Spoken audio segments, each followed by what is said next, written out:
The diet I've chosen today is the Ornish diet. The Ornish diet is a diet that helps reverse chronic disease and helps improve your health. According to a study, 20 people who followed the Ornish diet for a year lost an average of around 7.5 pounds, which is more than other more popular diets such as Atkins and Weight Watchers. It's a low-fat, lacto-ovo-vegetarian diet that's main purpose is to switch up your eating pattern. This diet supports weight loss because of the low intake of fat but limits intake of other nutrients such as healthy fats, protein, vitamin B12, and zinc. One simple way to replace these nutrients are vitamin gummies. This diet takes minimal effort because you don't really need to count the amount of calories you eat or track your nutrient intake. It's very easy and simple to follow. You can eat foods like fruits, such as apples and oranges, vegetables, such as broccoli and cauliflower, legumes, such as lentils and chickpeas, whole grains, such as quinoa and brown rice, and protein sources, such as tofu and egg whites. Herbs and spices are also recommended, such as garlic and cilantro. Foods you want to limit are nuts and seeds, around 3 or less servings a day, dairy products, around 2 or less servings a day, and alcohol, around 1 serving a day. Foods you want to avoid completely are meats, seafoods, poultry, and egg yolks. The average amount of people spend around $14 on their meal. For the Ornish diet, a meal could be 14 cents for half a cup of rice, brown rice, a can of black beans for $1, and broccoli for around $2.59. This adds up to a total of around $3.73 per meal. So this diet is very affordable. There's nothing extremely special about this diet. I think it just takes a lot of commitment. According to all the statistics, most data that is recorded is people who have been on the Ornish diet for a year.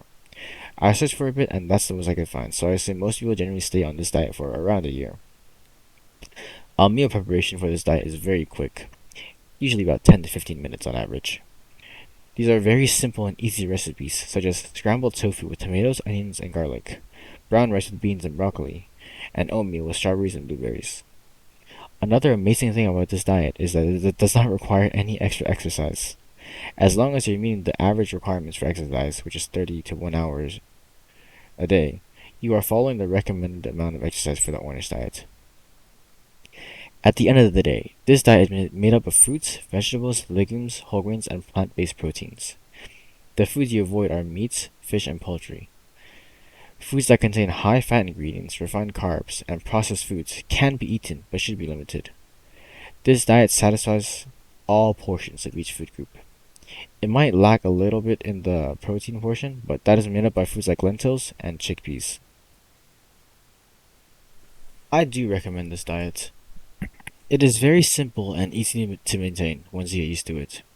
Not only is it very flexible and easy to follow, but it helps with weight loss and protects you against chronic disease such as heart disease, diabetes, and cancer.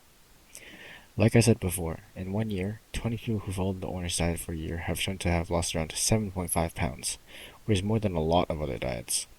A year after that, 76 people who followed this diet lost an average of 5 pounds in a year. And finally, in a different study, 74 people with type 2 diabetes following this diet for 6 months found that it was much more effective than a low-calorie diet when it came to weight loss. So yes, I would recommend to give this diet a go, but if you're not used to a vegetarian diet, it would be difficult to begin. It would take some time to get used to, but once gotten used to, it would be very easy and simple to follow.